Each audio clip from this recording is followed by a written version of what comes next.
So now you've found two great articles and developed three action items or recommendations that you would give to your target audience that they'll find very relevant because the topic's something they're discussing, and you've got two experts who have given you information essentially to put together the blog.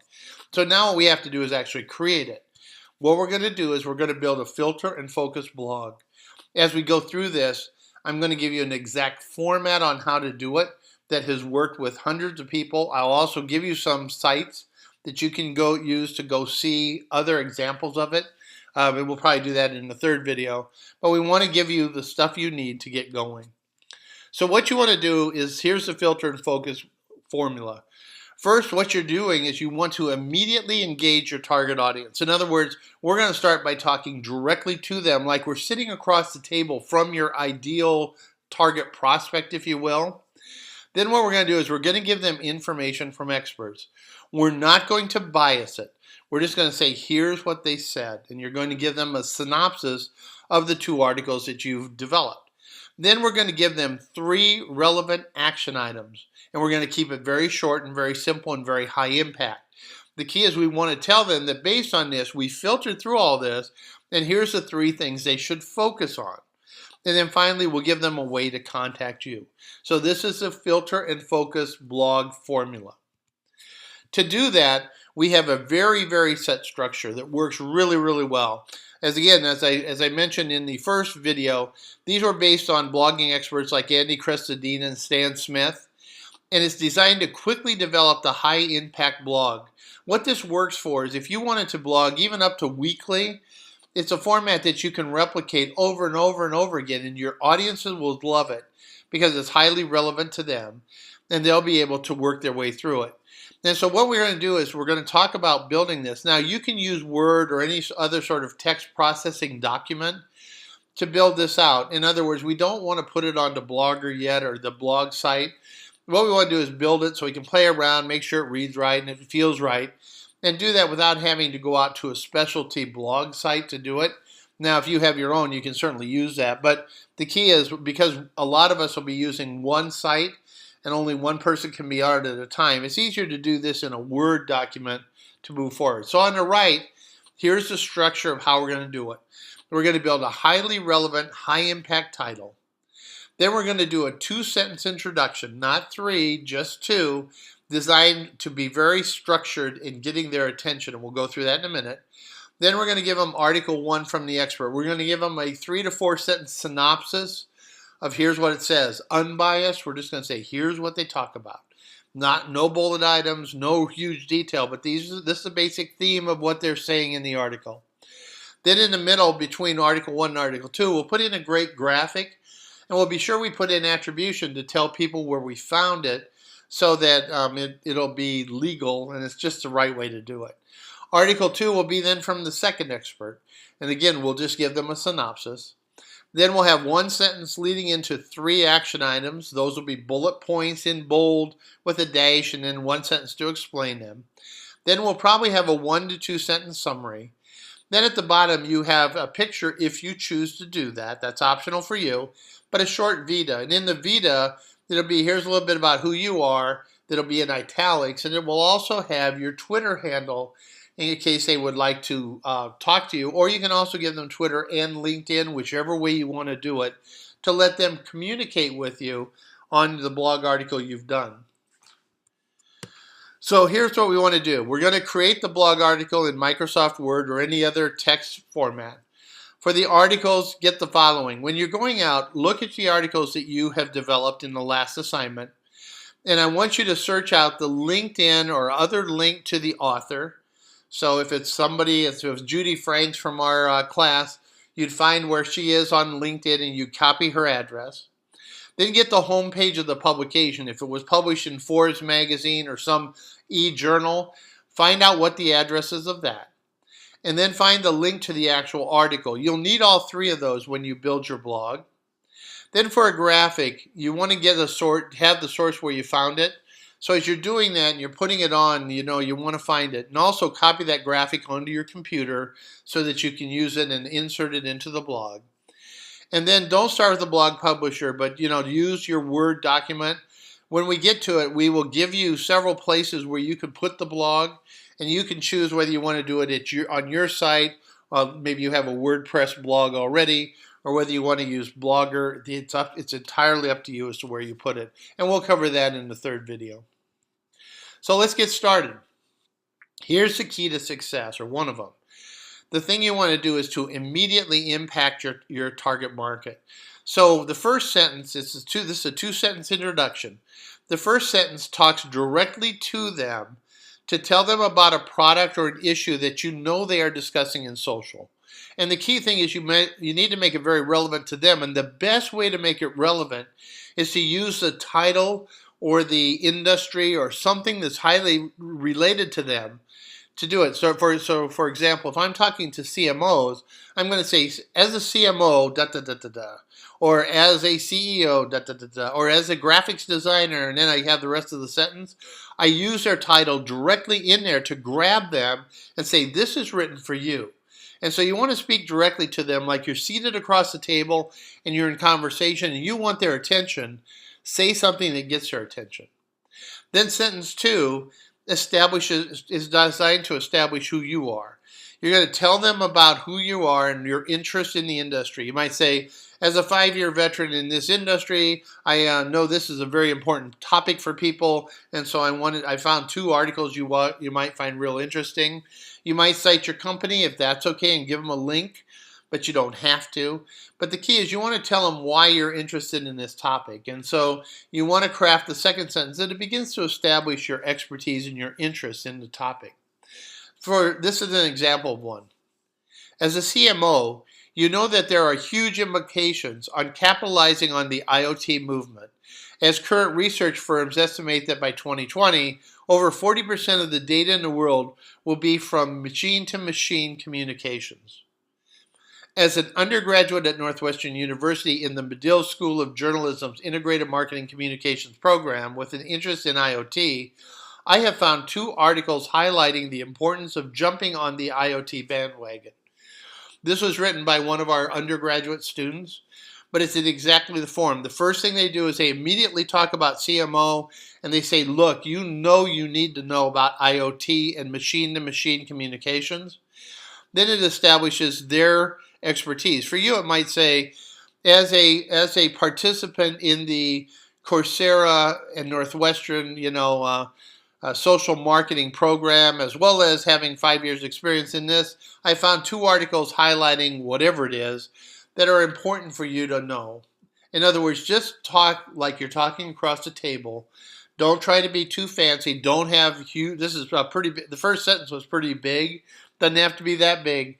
Just grab me, show me that you're talking to me individually, tell me about it, and then set up the need for me to know that. And then tell me a little bit about who you are.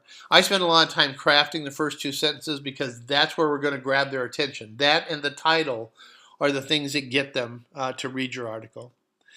Next, on the expert articles, we're going to do the same thing for all of them. For each of the expert articles, you want about 3 to 4 sentence summary of the article. You do not want to take any sides on this. Do not be judgmental. Don't be on the positive side or the negative side. It's just like such and so did this and so on. What you want to do is in the first sentence or somewhere in there, you want to give me links to the article, the author, and the publication where you found it. And so it's good to say, in a recent Forbes article, Judy Franks, professor at Northwestern University, made some great points about content and media. And what you'd want to do is you'd want to go through and link up her. You want to link up Northwestern or where you found it, and you'd want to link up the name of the article. A lot of times I recommend you just cite the name of the article and then you put in the link. What we want to do is if we want to track them, we're actually going to do bit.ly links of each one of those. And so you already have the 3 addresses of their LinkedIn source and the name of the publication and the name of the article. You can create bit.ly links and link them in here. That gives you trackability, or you don't have to. It's kind of up to whether you want to read them or not. Most of the time, I like to use bit.ly links because I like to see how many people actually clicked out to do it. And so you want to put that all together. Also, if in their article they cite companies or they are at a company, be sure you have a link to there as well. The reason you're doing that is the more outlinks you have, the better your SEO is going to be, meaning the more people will search you to move through it. The articles can be, opposite opinions or the same ones. We talked about them, but you're just going to tell them the facts as you do these paragraphs. For a graphic is find one great graphic. One of the things I like to do is I like to put it in the topic, and then I like to put in Creative Commons. Creative Commons means people allow you to reuse that graphic. And so if it's Creative Commons and I know I found it, then what I do is I click on it and I save it to my directory so I can use that graphic when I go to the blog site. Then what I do is I copy the address, and that address becomes really important. If it's long, I make it into a bit.ly link. But what you want to say is I found this on social IMC or .com if it was mine. Then what you want to do is be able to cite me, because you don't want to steal stuff. You want to make sure we do this the right way. So make sure that it's legal. A lot of times I'll take it and actually send a message to the author and say, could I please use this in my blog? Usually they get back to me in a matter of hours and it's good. The other thing is make sure it's a really great graphic. Don't use infographics or graphics with a ton of stuff on it, because if people stop to have to look at it, they're going to get lost and they might not read your next article. Your goal is to get them down to your bullet points where you establish your expertise. So keep it a simple graphic. Keep it Creative Commons if you can. Be sure you cite the source and you copy that onto your Word doc, because you're going to use that when you build the blog, and then move forward from there. This is an example.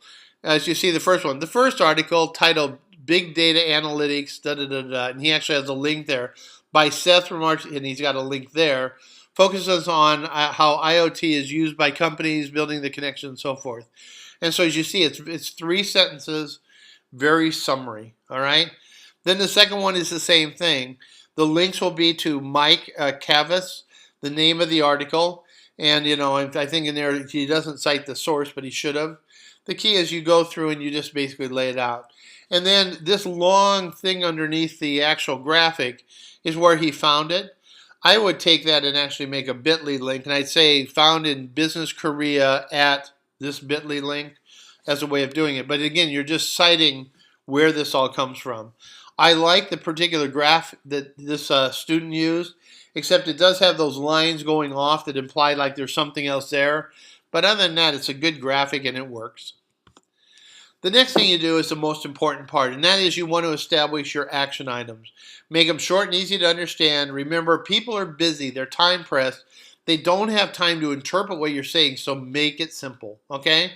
So you want a single, simple sentence that accompanies each one of the 3 action items. The key is what you want to have is 3 action items. Why not more? Well, because people don't have time, and they oftentimes won't remember more than 3.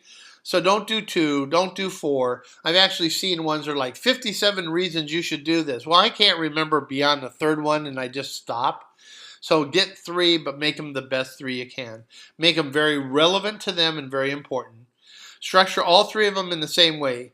What you want to do is put a blank line before your first one so it stands out.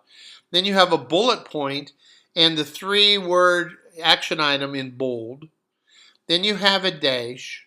And then you can have 1 sentence. Not a long sentence. Don't write like a paragraph in 1 big sentence. A simple sentence that just explains to me what it is. You've already talked to me about it in terms of the 2 articles, so you don't have to revisit this whole thing. Keep it short and to the point. Don't over-explain. You're better off under-explaining. And then end it with a blank line before you start your summary paragraph. So this is an example. And what he does is the first sentence draws attention to who he is. Drawing on these 2 articles and my experience in the classroom as a student of integrated marketing communications at Northwestern University, I have listed 3 action items that I would recommend to companies who want to become leaders in the growing IoT and big data revolution.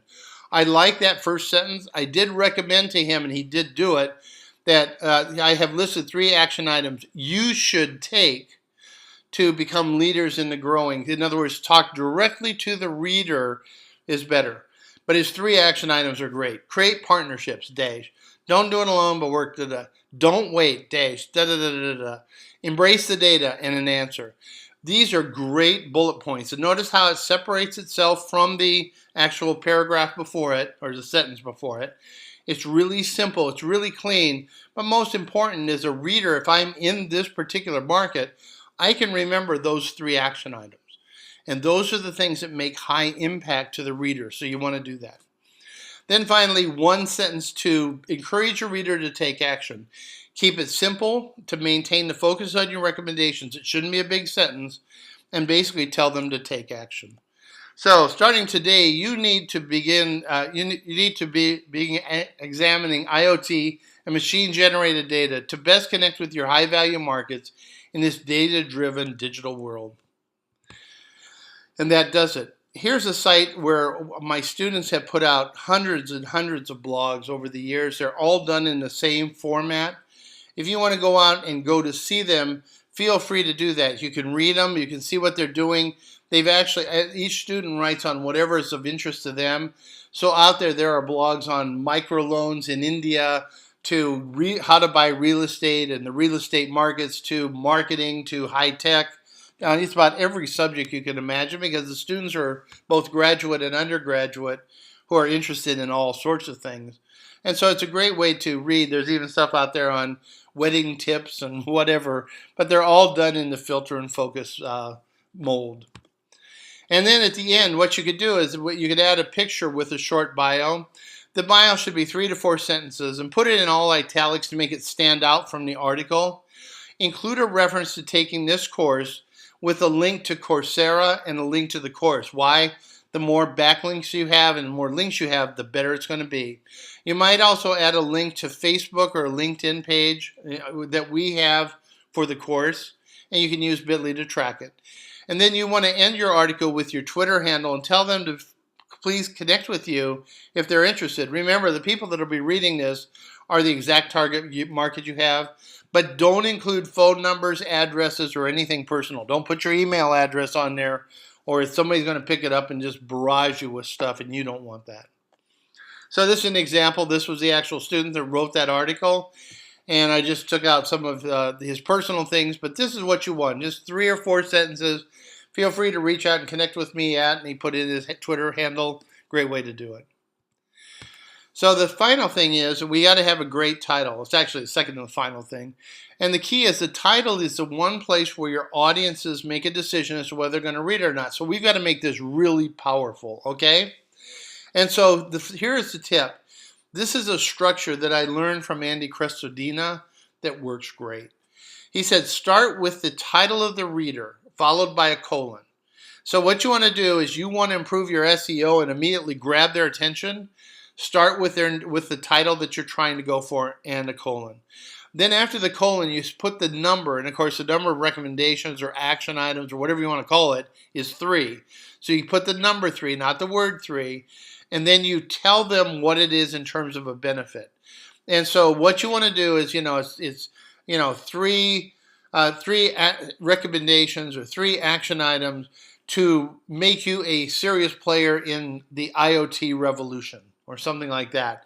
You want to make it something that grabs their attention, tells them what the problem is or what the benefit is, and moves them through. So this would be an example. CMOs, 3 tips to staying ahead of the game in the IoT big data revolution. Or CMOs, 3 action items to avoid being left behind in the big data revolution. The first one says staying ahead. The next one says left behind. Those are actually interesting to test to see which is the best.